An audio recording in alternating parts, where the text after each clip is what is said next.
Mag-i-start ka pa lang pero 15,000 ang renta ng pwesto mo? Okay lang yan dahil maganda naman ang pwesto mo. Siguradong bawing-bawi ka dyan at kikita ka pa rin dyan kahit ganyan kataas ang renta ng pwesto mo. Kakakaba, sugal talaga yan pero hindi natin malalaman at lalong hindi mo malalaman kung hindi mo susubukan. Hello mga ka-antrep, good evening po sa ating lahat. Welcome back again to our channel. Kumusta po kayo? So mayroon nga tayong ka-antrep dito na mag-start at magpo-for good na kasi siya dito sa Pilipinas, isang OFW at hinihingi ang ating opinion.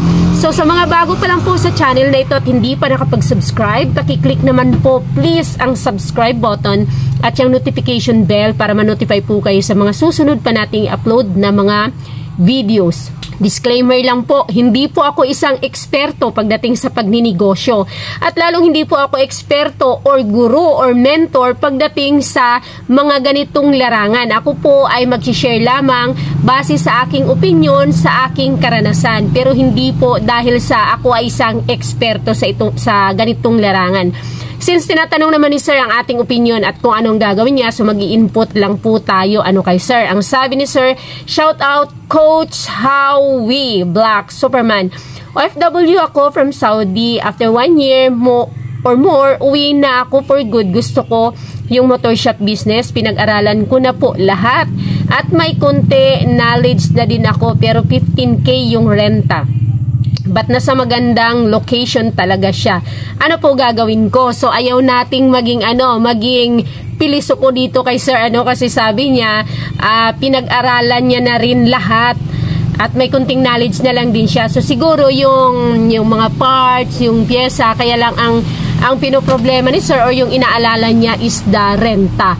Malaki ang 15,000 as starting lalong-lalo na dito sa motor shop business.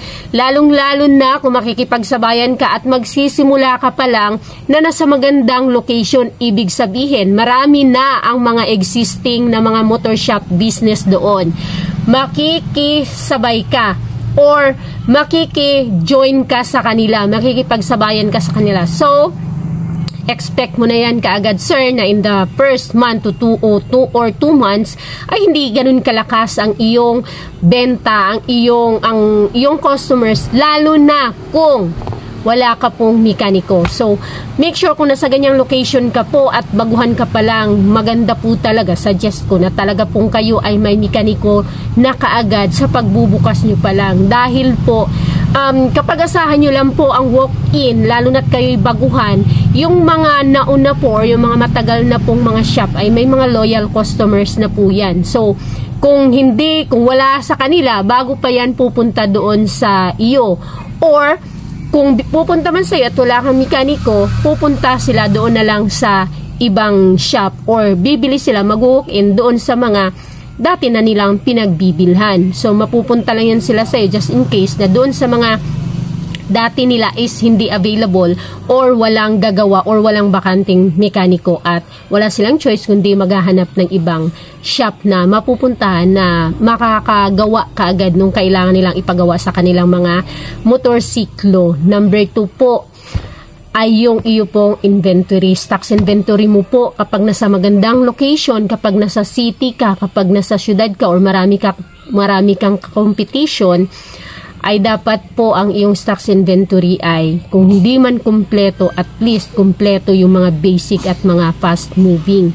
Kasi ulitin natin, makikipagsabayan ka doon sa mga nandoon na established na may mga customers na, may mga loyal customers na. Ngayon kung may magta-try sa iyo na customer na wala din naman, parang una, pangalawa, pangatlo ay madidisappoint na sila or aasahan na nila na wala yun siya, wala ka palaging ganun. Kaya go back pa rin sila doon sa kanilang pinagbibilhan or doon sa iba. Matatry ka lang nila kasi kung halimbawang susubukan nila yung wala silang mahanap or una kanilang madaanan, oy meron dito, may bago, or kung wala nga bakante doon or wala sa iba, kaya mapupunta sa ang mga bagong customers or yung mga dati ng mga customers nung iba, kaya lang walang available na gagawa or walang available sa kanila, yung pesa na kailangan nila ay hindi available sa kanila. Number 3, kung nasa good location ka, ibig sabihin maraming potential customers, maraming tao, kaya dapat yung mga tools mo is kumpleto. Like halimbawa, meron kang tubeless machine, kasi kapag nasa magandang location ka, kapag nasa city ka, ay expect na natin na maraming mga naka-tubeless dyan. At kapag nasa syudad, ay talagang mga mga mitikuloso ang mga riders dyan, ang mga may-ari ng mga motor. Ayaw nilang sikwat-sikwatin lang yung kanilang mga magagandang mugs. So, expect mo na kapag ganyan ngang location at yung mga customer mo dyan, kumbaga high-end, yun dapat available yun. So, sa pag-o-open mo, dapat meron kang tire changer. Ayun, meron kang mekaniko. At expect mo na rin po na kapag nasa city or nasa magandang location ka, nasa syudad ka, ay mga magagandang quality ng item ang more on available sa iyo. Kasi dyan, kumbaga, may mga income yung iyong mga prospect customers or maging future customers, or ang mga customers dyan ay may mga trabaho, may mga kita, kaya afford nila yung mga genuine na mga items or yung mga original brands, hindi yung mga yung mga imitation na mga madaling masira na ang papangit ng quality na talagang ma-afford lang at pinagtsatsagaan lang ng mga nasa malayong lugar na mga taga-probinsya na kumbaga mas priority nila yung price-wise kaysa quality-wise. Pero pag nasa city, mas tinitingnan nila yung quality ng item, ng product.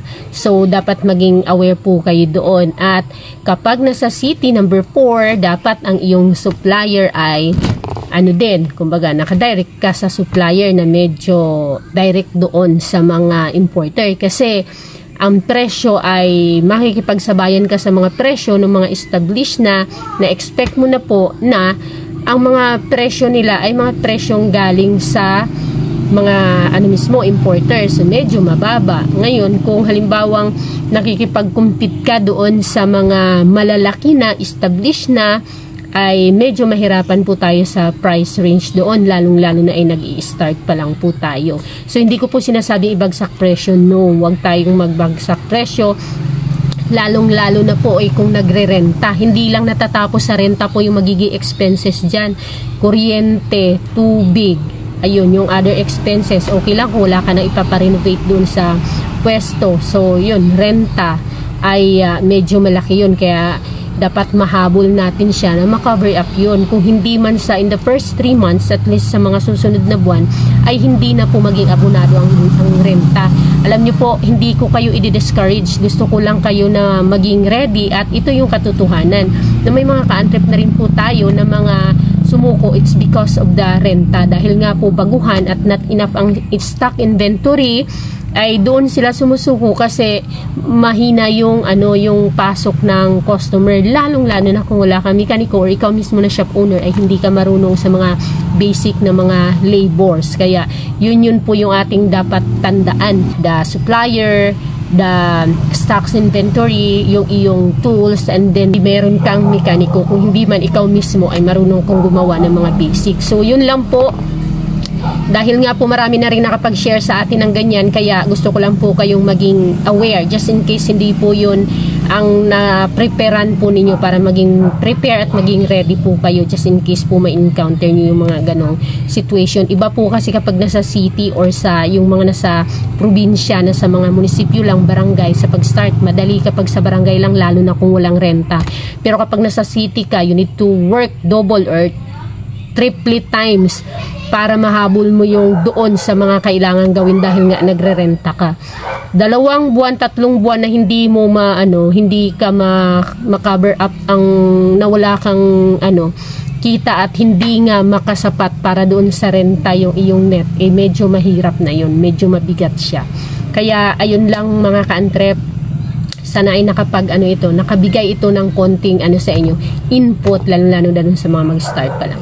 Thank you so much. Huwag niyo pong kalimutang mag-subscribe kung nagustuhan niyo at magugustuhan niyo pa yung mga pinag-uusapan natin sa channel na ito. At palike na rin po. See you in my next video.